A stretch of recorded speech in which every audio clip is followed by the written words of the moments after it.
Nas perenungan kita pada hari ini diambil di dalam kitab Yesaya pasal 61 ayat yang pertama hingga ayat yang ke-11. Saya memberikan tema dimerdekakan di dalam Tuhan. Shalom Bapak Ibu, saudaraku yang dikasihi dalam nama Tuhan Yesus Kristus. Di hari kemerdekaan Republik Indonesia tentunya ada banyak hal yang kita rasakan saat ini. Kita tidak lagi mengalami siksaan dari penjajah, diperdayakan menjadi budak dan tertindas, tidak lagi dibelenggu oleh mereka, dan sekarang kita boleh menikmati dan menjalani kehidupan kita tanpa rasa takut dan khawatir. Bapak Ibu saudaraku yang terkasih dalam nama Tuhan Yesus Kristus, hari ini juga kita belajar dari kebenaran firman Tuhan di mana bangsa Israel juga mengalami pembebasan dari musuh-musuh. Kita melihat pada ayat yang pertama hingga ayatnya yang keempat. Kabar baik yang dikumandangkan oleh hamba Tuhan bagi Israel bukan hanya membebaskan mereka dari belenggu pembuangan, tetapi juga memulihkan mereka sebagai suatu bangsa. Allah sekali lagi akan mengingatkan diri kepada mereka dalam perjanjian abadi pada ayat yang ke-8. Musuh yang pernah menindas mereka akan berbalik menjadi agen Allah untuk memberkati mereka. Saudara-saudaraku yang dikasihi dalam nama Tuhan Yesus Kristus, semua yang pernah dirampas dari Israel akan dikembalikan musuh mereka dengan berlipat ganda.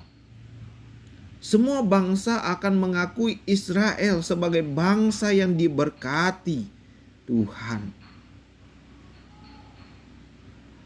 Bahkan Israel akan menemukan fungsi keutamaan mereka yang telah mereka lupakan, yaitu menjadi imam Allah bagi bangsa-bangsa. Oleh karena mereka bangsa-bangsa akan mengenal dan menyembah Allah Israel. Sukacita Israel saat menyambut kabar baik itu digambarkan dengan menukar pakaian kabung, dan sunyi suasana duka menjadi pakaian pesta dengan perhiasannya dan semarak suasana pesta. Nyanyian duka cita ditukar dengan kidung pujian bagi keagungan Allah.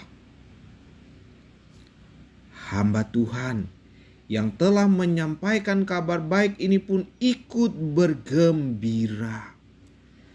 Bapak Ibu saudaraku yang dikasihi dalam nama Tuhan Yesus Kristus, setiap orang tanpa terkecuali diundang untuk menyambut keselamatan dari Allah di dalam Tuhan Yesus. Sambutlah Dia sebagai Tuhan. Alami pembebasan sejati dari belenggu dosa, serta menikmati anugerah kekal menjadi anak-anak-Nya. Kebebasan dari dosa yang Tuhan berikan bagi orang yang percaya kepadanya adalah sempurna dan tuntas. Amin. Mari kita berdoa. Terima kasih ya Tuhan, bangsa Indonesia kami boleh mengalami pembebasan dan dimerdekakan. Bangsa Indonesia boleh mengalami perubahan dan menikmati hasil bumi sendiri tanpa rasa takut untuk dirampas kembali oleh penjajah. bangsa Indonesia bisa berkarya di dalam negara sendiri. Semua karena kemurahan Tuhan atas bangsa Indonesia ini. Ajar kami untuk selalu bersyukur dan menggunakan setiap kesempatan yang Engkau beri bagi kami saat ini. Mampukan kami untuk terus mengandalkan kekuatan Tuhan saja, sehingga semakin diberkati.